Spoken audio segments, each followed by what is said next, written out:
Hello, Grade 4! Magandang araw sa inyong lahat.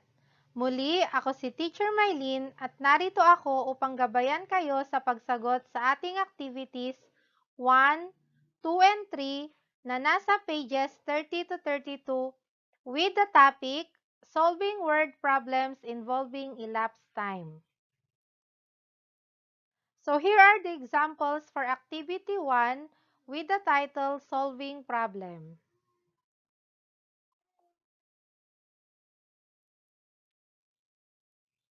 The direction for this activity is solve the following problems. Example: the class of grade 4 Sampaguita began to rearrange the chairs for a short program at 8:04 a.m. They finished the arrangement at 9:29 a.m. How long did it take them to arrange the chairs?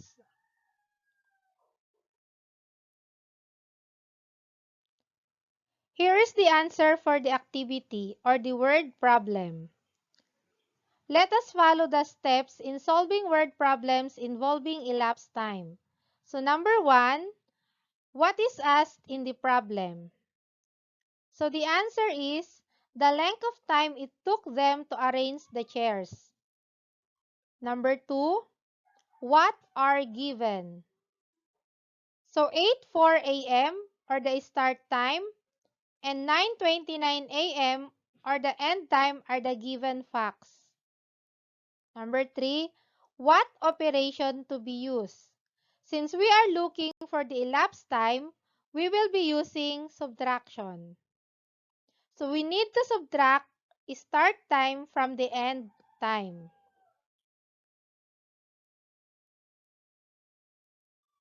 Number 4, what is the number sentence? The number sentence for this problem is 9:29 or end time minus 8:04 or start time equals n. 5. How is the solution done? To solve the problem, we will find the elapsed time by subtracting. So this is how the solution done.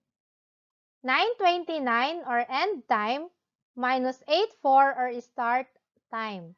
As you have learned from the previous instruction, to find the elapsed time, first, we need to subtract the minutes. So 29 minutes minus 4 minutes equals 25 minutes. Next, subtract the hours. So 9 hours minus 8 hours equals 1 hour. Therefore, the elapsed time is 1 hour and 25 minutes. So what is the answer to the problem? So the answer is, the class of grade 4 Sampaguita took 1 hour and 25 minutes to arrange the chairs. Let us now have the examples for Activity 2 with the title Solving Time. The direction for this activity is, choose the letter of the correct answer, then write it on the blank. Number 1, the pupils of Mr. Santos started to work on their EPP project at 3:15 p.m. and were able to finish at 3:55 p.m. How many minutes did it take them to complete their project? A. 30 minutes, B. 40 minutes, C. 65 minutes, D. 70 minutes. So here is the solution to answer the problem. So end time minus start time equals elapsed time. So end time is 3:55, start time is 3:15. So first, subtract the minutes. 55 minutes minus 15 minutes. The answer is 40 minutes. Next, subtract the hours. 3 hours minus 3 hours is 0. So the answer for number 1 is letter B, 40 minutes.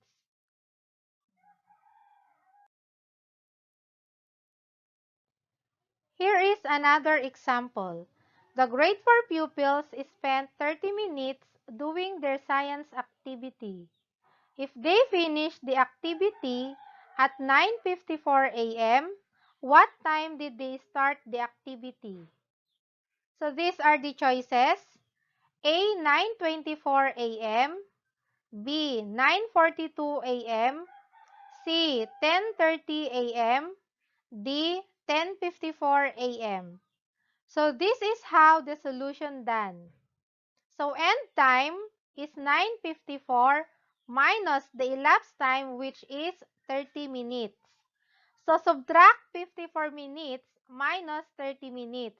The answer is 24 minutes.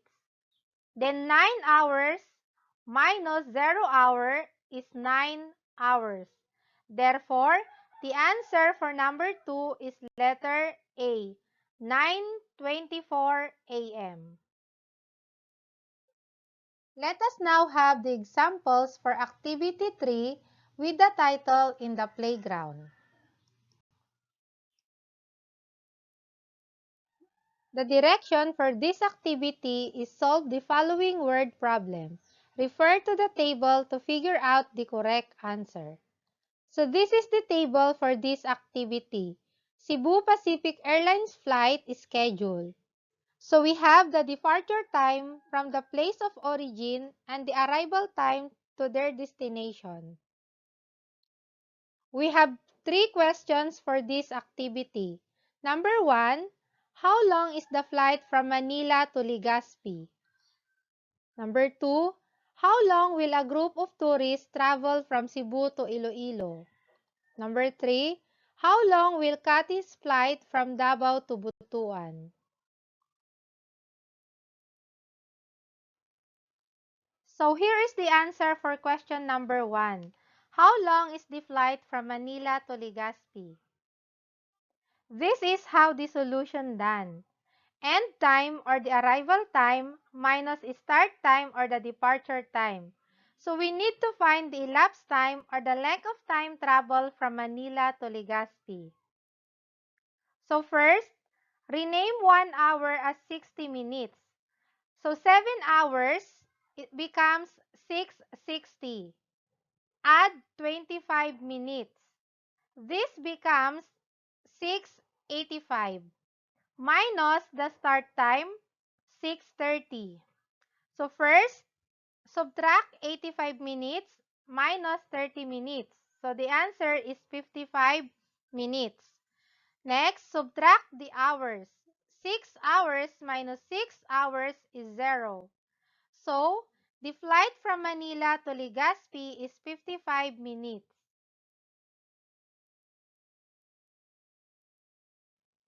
For question number 2, how long will a group of tourists travel from Cebu to Iloilo? So this is the solution for number 2. End time or arrival time is 4:55. Start time or the departure time is 4:10. So we need to subtract start time from the end time to find the elapsed time or the time travel from Cebu to Iloilo. So first, subtract the minutes. 55 minutes minus 10 minutes equals 45. 4 hours minus 4 hours is 0. Therefore, a group of tourists travel 45 minutes from Cebu to Iloilo. Lastly, we have how long will Kati's flight from Cebu to Butuan? So this is the solution to answer number 3. End time or arrival time minus start time or departure time to find the elapsed time or the time travel from Davao to Butuan. So end time is 10:50, start time is 9:45. So first, subtract the minutes. 50 minutes minus 45 minutes.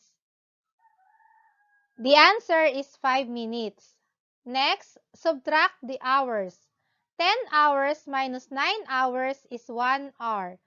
Therefore, Kati's flight from Davao to Butuan will take 1 hour and 5 minutes. That will be all for the examples of activities 1, 2, and 3 for the lesson, solving word problems involving elapsed time.